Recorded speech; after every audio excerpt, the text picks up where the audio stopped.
আপনি কিন্তু ইউটিউব বা আপনার আশেপাশে বিভিন্ন লোকের মুখে শুনেছেন পিডব্লিউ লিস্টের টাকা দেওয়া শুরু হয়েছে। তো এই যে পিডব্লিউ লিস্টের টাকা দেওয়া শুরু হয়েছে এর পেছনে কতটা সত্যতা রয়েছে সেটাই আজকে আপনাকে এই ভিডিওটির মাধ্যমে জানাবো। আর যদি সেটা সত্যতা থেকে থাকে তার পয়সাটি কবে দেওয়া হবে সেটাও আপনাকে এই ভিডিওটির মাধ্যমে জানাবো। তো সর্বপ্রথম জানিয়ে রাখি এই যে আপনার নামটি বা আপনার প্রিয়জনের নাম যদি পিডব্লিউ লিস্টের মধ্যে থেকে থাকে তো আপনি কিন্তু টাকা পেতেও পারেন। যারা পিডব্লিউ লিস্ট বলতে কি জানে না তাদের দিকে এক কথা জানিয়ে রাখি, পিডব্লিউ লিস্ট বলতে এক প্রকারের ওয়েটিং লিস্ট। তো বাংলার বাড়ি আবাস যোজনায় যারা ফার্স্ট ইনস্টলমেন্টের 60,000 টাকা করে পেয়ে গেছেন, যেমন আপনি এখানে একটা স্ক্রিনের উপরে লিস্ট দেখতে পাচ্ছেন যেখানে আমাদের সমস্ত জেলার কোন জেলাতে কত লোক ফার্স্ট ইনস্টলমেন্টের টাকা পেয়েছেন তার একটা লিস্ট আপনি এখানে দেখতে পাচ্ছেন।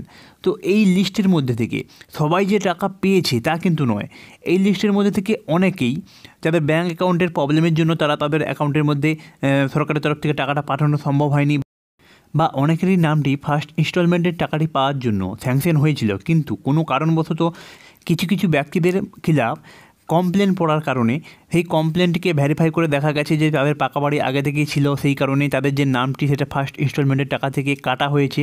তো সেই ক্ষেত্রে যে সমস্ত ব্যক্তিদের নাম পিডব্লিউ লিস্টের মধ্যে ছিল সেই পিডব্লিউ লিস্টের মধ্যে থাকা ব্যক্তিদের মধ্যে থেকে কিছু ব্যক্তিদেরকে এই ফার্স্ট ইনস্টলমেন্টের টাকা পাওয়ার যোগ্য ব্যক্তি হিসেবে গণ্য করে তাদের দিকে এই পয়সা দেওয়া শুরু হয়েছে। তো সেই ক্ষেত্রেই অনেকে বলছে যে পিডব্লিউ লিস্টের টাকা কিন্তু দেওয়া শুরু হয়েছে, কিন্তু পিডব্লিউ লিস্টের টাকা দেওয়া শুরু হয়নি। পিডব্লিউ লিস্ট থেকে কিছু ব্যক্তিদের নাম এই ফার্স্ট ইনস্টলমেন্টের মধ্যে ইনক্লুড করে তাদের দিকে এই টাকা দেওয়ার প্রসেসটি শুরু করা হচ্ছে।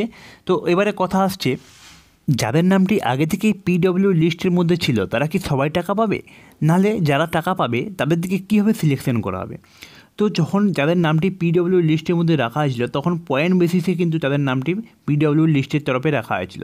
এবার সেই পয়েন্ট বেসিসে গভর্নমেন্টের তরফ থেকেই সিলেক্ট করা হবে যে কোন ব্যক্তিকে পিডব্লিউ লিস্টের মধ্যে থেকে নামটি নিয়ে এসে ফার্স্ট ইনস্টলমেন্টের টাকাটি পাওয়ার জন্য যোগ্য ব্যক্তি হিসেবে তারা গণ্য করবেন।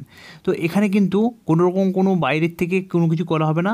যারা পিডব্লিউ লিস্টের তরফ থেকে এই ফার্স্ট ইনস্টলমেন্টের টাকার মধ্যে তাদের নামটি আসবে তারা কিন্তু গভর্নমেন্টের তরফ থেকে সিলেক্ট ব্যক্তি হিসেবে বা সিলেক্ট বেনিফিশিয়ারি হয়ে থাকবে।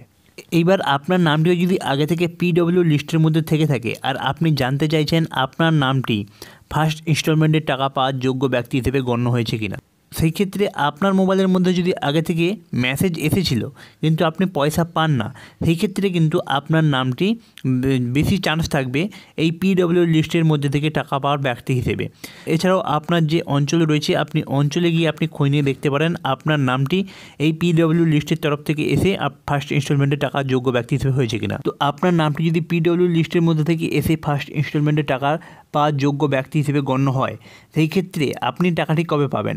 তো সেই ক্ষেত্রে আপনি টাকাটি আপনার ব্যাঙ্ক অ্যাকাউন্টের মধ্যে পেতে 2025 ডিসেম্বরের মধ্যে আপনার অ্যাকাউন্টের মধ্যে কিন্তু এই পয়সাটি দেওয়া হবে বলে রাজ্য সরকারের তরফ থেকে ঘোষণা করা হয়েছে।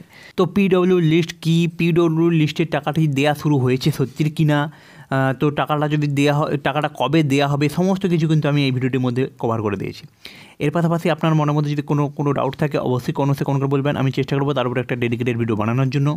আর এমনই কেন্দ্র সরকার, রাজ্য সরকার বা বাংলার বাড়ি নিয়ে টাইমের সাথে সাথে নিত্য নতুন ভিডিও দেখার জন্য চ্যানেলটিকে সাবস্ক্রাইব করে রাখবেন, ভিডিওটিকে একটি লাইক করবেন, বন্ধুবান্ধবের মধ্যে শেয়ার করবেন। দেখা হচ্ছে এমন একটা নিত্য নতুন ভিডিওর সাথে। ততদিন মধ্যে নিজে ভালো থাকবেন এবং আপনার আশপাশের সবাইকে ভালো রাখার চেষ্টা করবেন।